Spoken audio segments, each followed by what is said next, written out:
Hello, everyone, and welcome to Buy Bags. I'll be your reviewer for today. I'm Lonnie from Horror Heaven77. And the movie that I'm reviewing today, I decided this month, with the exception of Q the Winged Serpent, I decided this month I wanted to try to have a kind of a running theme through this month. And I decided I wanted to do movies about, killers with chainsaws. So last week, if you remember, I reviewed the movie Motel Hell. This week, I'm reviewing a 2017 British horror film, and unfortunately, I don't have a physical copy to hold up of it right now. You can order a copy of it on DVD, but it does take quite a while for the DVD to ship. So right now, I don't have a DVD of it. However, if you are interested in seeing this movie, I'm sure you already know the title because you've seen the title of the video. But the movie is available if you have a Vudu account. You have a Vudu account, just get on your Vudu account, go search their free horror movie section, you'll find it. If you don't have a horror movie account, but you have an Amazon Prime account, you can look on there. It's on Amazon Prime. You can watch it for free on there. Well, not free because you're paying for your Amazon Prime subscription. But anyway, the movie that I'm reviewing today is called Cannibal Farm. It also goes by the title Escape from Cannibal Farm. And the best way to pretty much sum this movie up, it's the British Texas Chainsaw Massacre. That's the movie in a nutshell. I mean, you do get a little bit of elements of like a little bit of Wrong Turn in there. I don't know. I don't know if Hills Have Eyes is. I guess maybe there might be something in there, kind of Hills Have Eyes kind of ish. But there, you watch this movie. I mean, Texas Chainsaw Massacre is completely, influential throughout this entire movie. There's a little bit of Motel Hell in there, kind of like all the backwoods cannibal movies and everything. It's almost like as if the director and writer just, pretty much took the whole thing and just tried to mesh all of it into one movie. I'm going to mesh all the Wrong Turns, all the Texas Chainsaw Massacres, The Hills Have Eyes, Motel Hell, Eaten Alive, you name it. I'm going to try to cram it all into one movie in a roundabout way. So at the beginning of the movie, we have the Hanson family. We have the father Hunt Hanson, we have the wife Bethany Hanson, and we have the son Sammy Hanson. And this is going to get a little bit confusing because you actually have two characters in the movie named Sammy, so you got to kind of keep up. Otherwise, you are going to get a little bit confused. Like when they're talking about Sammy, you start to wonder, well, what the hell Sammy are they talking about? Is this Sammy or that Sammy? But anyway, well, it turns out that Hunt Hanson's son, Sammy, he tends to get bullied a lot. And at the beginning of the movie, he's pretty much wrapped up in a sack by these two boys. And these two boys are the sons of Everett Blackheart. We'll get to him in just a minute. Now, these boys, they're tormenting him. Well, they got him wrapped up in this sack and they're sitting by like a pond or a creek. And, the two boys are smoking cigarettes. And, one of them drops a cigarette on the bag, lights up. And so the boys freak out and they, roll Sammy into the creek. And meanwhile, Bethany, she sees all this going on, and you would think, if she already knew, that's kind of a problem. You would think that if she already knew that her son Sammy was wrapped up in that sack, why is she standing there watching this for so long? You think she'd go out there and tell him, hey, you kids, get the hell away from my son. Or you think she'd tell Hunt to go out there and tell these kids, hey, get off my son, get the hell out of here, you would think. But no, they wait until he's pretty much he's wrapped up in the blanket, he's set ablaze, and they throw him into the lake. That's when they go out to get him. And of course, they pull him out. He's very badly burned and everything. And so Bethany, at one point, she decides that she's completely distraught over the whole thing. She can't handle the fact that her son you know, has been hurt, has been, deformed and things like that. And so she decides to basically end her life. She's going to go ahead and kill herself. And the way she does it, I have no intentions of killing myself. Uh, I don't understand why, like, when some people decide they want to kill themselves, why do they want to set themselves on fire? Wouldn't you, like, if you're gonna kill yourself, and please don't do that. But it's like, if you were gonna kill yourself, wouldn't you think, like, you would want something kind of more quick and painless? Burning yourself alive is not really a good way to go. I guess maybe the idea is she's supposed to be so grief stricken over what happened to her son, even though he's still alive, but he is deformed. But anyway, she basically pours, petrol all over herself and sets herself on fire. And Hunt finds him and basically does not really a Norman Bates, but something in the vein of kind of a Norman Bates. He finds her all burned up, but he takes her skeleton and brings her back to the house and basically, keeps her there and talks to her and things like that. Okay, so time passes on, getting a little bit more to modern day. Now we meet the Carver family. We have Wesley, who he's the stepfather in this family. He's not the real father. He's the stepfather. This is the guy. Like, when you watch this movie, not even a minute that this guy's on screen, you can't wait for this guy to die. He is such a schmuck. He is such a douche.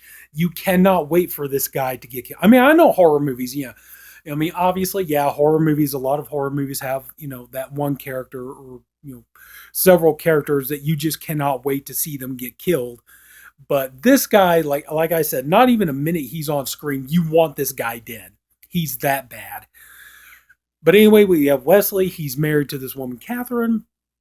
And, Catherine, she seems nice enough, even if, she kind of seems like she's a little forgetful from time to time. But, she does have her moments where she seems more practical than he is. So, but, they're getting ready to go. They got a camper. They're getting ready to go on a trip. That's why I said kind of a little bit of a Hills Have Eyes kind of a feel to it. And they're getting ready to go on, in this RV camper. They're going out to camp in the woods, basically. And, coming along is Catherine's three children. You have her oldest daughter, Jess, and Jess's boyfriend, Kurt. He comes along. And then you have their middle son, Toby, who is, it's explained he's pretty much a horror fan and things. And then you got their youngest son, Sammy. Like I said, there are two Sammys in this movie. So they go out to the woods and they're having their camping trip, and it's, everybody's just at each other's throats. And Wesley, he's pretty much making everybody completely miserable. He's, like, no matter what everybody does, no matter what everybody says, he's got to get his little digs in at everybody. And he's just really making the whole thing just, completely just a horrible time for everybody, even to the point where he's sitting there saying, I don't want any cell phones. I don't want any, laptops. I don't want any tablets or TVs or any of that stuff. I want us to be out here in nature and, just being quiet and everything else. So he finds Toby's cell phone when he goes into the camper trailer, and he decides to be a nice guy about it, takes out, I said no cell phones, and he throws the cell phone away. And of course it's night and it's dark. But so anyway, so everybody's getting kind of tired of this, and we find out a little bit of a story. We come to find out the real reason that Jess and her boyfriend Kurt went on the vacation is mainly, it turns out that Catherine and Wesley, they're financially well off, and Jess and Kurt, they want to move into their own place, but they need some money, so that's kind of why they're there, to try to get a handout.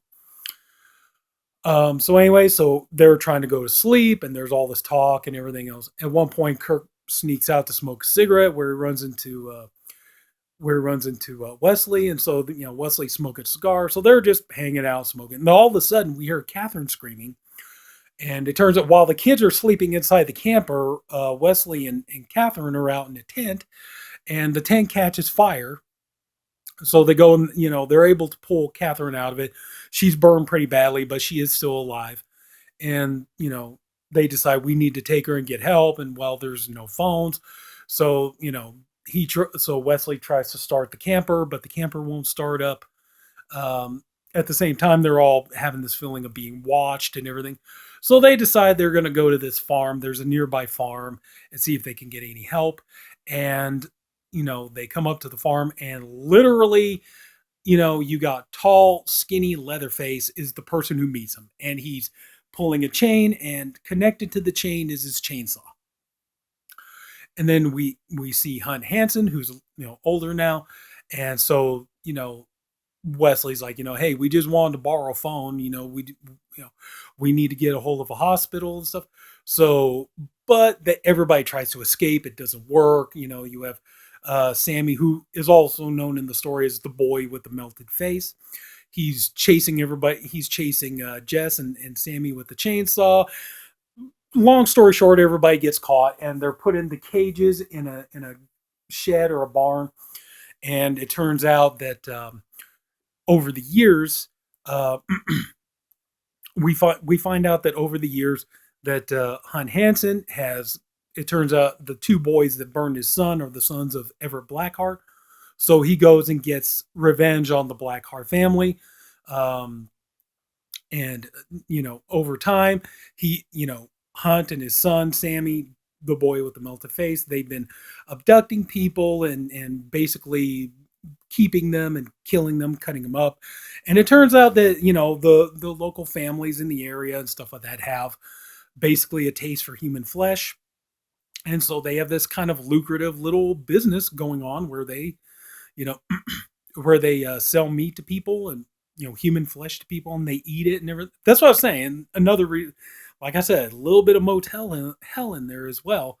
And it turns out that Hansen does quite a bit of business with a character named the Meat Eater. And it's like, okay, well, who's the Meat Eater? That's a little bit of a surprise, and the movie goes along from there.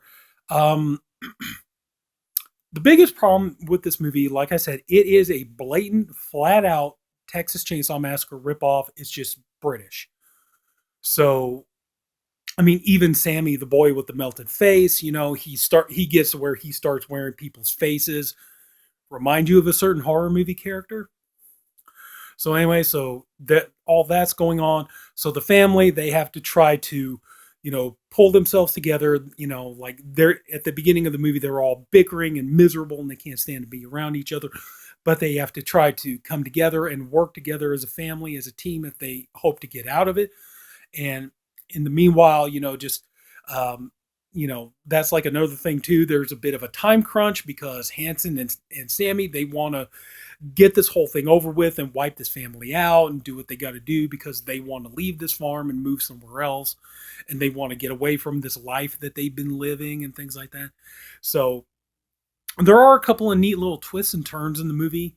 Um, if you just want to watch something for gore, this movie has definitely got you covered. The gore quotient is pretty high.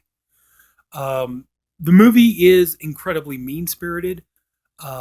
There are a couple of satisfying little moments in the movie. I'm not going to tell you what happens, but the ending. I'm definitely not going to say anything about the ending. But yeah, I would definitely say like this is something if you're a diehard fan of Texas Chainsaw Massacre, and this is you want to watch something like Texas Chainsaw Massacre. But I would suggest, in all honesty, like, yeah, you would probably be better if you want to watch Texas Chainsaw Massacre. Just go watch Texas Chainsaw Massacre, But this movie, it's not horrible. I would just say it's mediocre. It's just kind of in the middle. It's not horrible, but it's not great by any stretch. You do have the one thing is though is like when they go to the flashbacks between of Hansen trying to take revenge against Blackheart. I swear to God, these two have the biggest growling, just growl off at each other, just roaring at each other, their dialogue and stuff like that. These two, like, they're just going at it, man. They're trying to see who can outgrowl the other one. There are some good bits of dialogue, some good monologues and things like that, and there are some good character moments, but unfortunately, it seems like it's just a little too few and far between. So, I mean, I do applaud the movie that even though the character development is weak, at least there is an attempt to try to get it there. And the actors do a capable job. Some of them, like I said, kind of go a little over the top, but for the most part, they all do fine. But I would definitely say, yeah, go ahead and check it out. Um, it's just like I said, just kind of go in with your expectations low, and I think you probably enjoy this a little bit more. And like I said, just expect a Texas Chainsaw Massacre ripoff because that's really what this movie is. It's just the British version of it. But like I said, don't let that deter you from it. You get some good gore, you get some pretty good, disturbing, unsettling moments in it, and yeah, if you like you're in the mood for kind of a good, mean spirited film, this might do you. So yeah, I would say go ahead and check it out. So anyway, that's 2017's Cannibal Farm or Escape from Cannibal Farm. If anybody took the time to watch this video, I thank you for doing it. I appreciate you for doing it. I also hope you enjoyed the video. If you did, please leave it a like. If you haven't already, go ahead and subscribe to the Body Bags channel. We have a different reviewer, one for every day of the week. I'm the Friday reviewer. We have different guys doing different stuff, and everybody's doing great reviews. We got all kinds of fun theme weeks and label weeks and weeks and everything else coming up. So everybody, please, have a good night. Take care, and I'll see you next time.